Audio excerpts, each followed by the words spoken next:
Hello student, welcome back to VEHS Subati Academy. This is your science teacher Rasmi Dikshit. So, we are learning the chapter 2, that is adaptations in plants and its uses. In the previous video we have learned different types of plants like different types of terrestrial plants, different types of aquatic plants.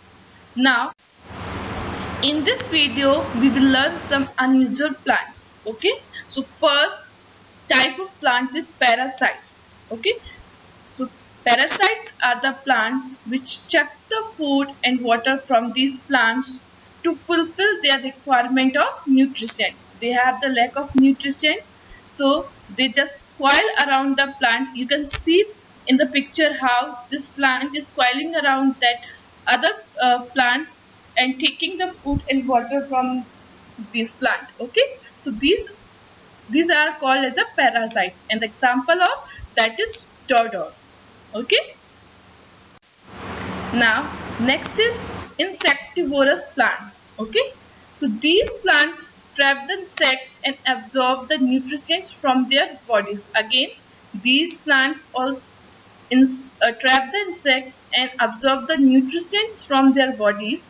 These plants live in the soil. Okay, these plants live in the soil, and that's why they have a lack of nutrients value, and for their normal growth they need the nutrients. So for getting this nutrient value, they trap the insect and digest them and get their nutrients. Okay, so example of this: Venus flytrap, pitcher plant, and sundew plant. Okay, these are the three plants. We also insectivorous plants. Okay, so what are the insectivorous plants? The plants which trap the insects and absorb the nutrients from their body to fulfill their requirement of nutrients. Now, first type is Venus flytrap. Okay, you can see in the picture how this plant look like and how it traps an insect. Okay, so whenever any fly comes and land on its leaf, it snaps shut. Okay, you can see snaps in the picture. It snaps shut round the insects and trap it. You can see in the picture very clearly how this plants look like, how the leaves of this plant traps the insect. Okay. Now next is pitcher plant. The leaves of these plants are pitcher shaped with a lid. So that's why they are called as a pitcher plant. Okay. The shape of these plants, the leaves of these plants are shaped like a pitcher with a lid. Now, when any insect sit on the mouth of the plant, its leaves shut and insect gets trapped inside it. Okay, so how? You can see also in the picture, whenever an insect sit on this leaf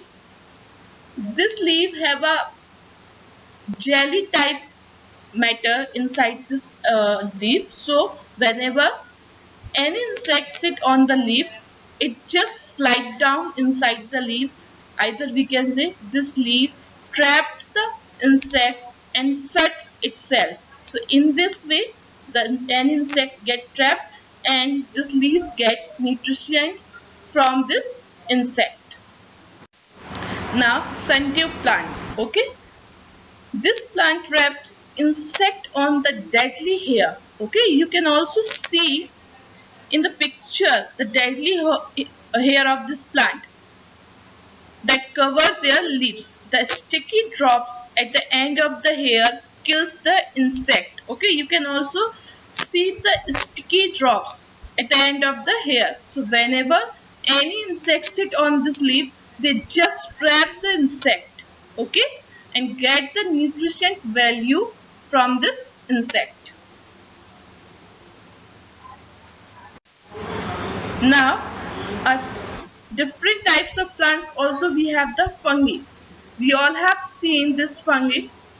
So these plants don't produce seed and have no real roots or stem. Okay, this is the specific feature of this type of plants. These plants don't produce seeds and have no real roots or stem. They are not green plant. they can't uh, make their own food like other plants. So now if they are not able to make their food, so they will get this food from other plants. Okay, so they also absorb from food from their surroundings. So one of the simplest fungi is mold, and the largest fungi is mushroom. We have all have seen the mushroom, so it is one of the example of fungi. Now we have seen that one of the simplest fungi is mold. Now what is mold? We have seen the mushroom very well, but we don't know what is mold. So just if we leave a piece of bread, we all have seen a piece of bread in a closed moist box of for 2 to 3 days, we will find powdery patches, and these are known as the molds. We all have so many times see this fungi on the bread. So this is called as a mold.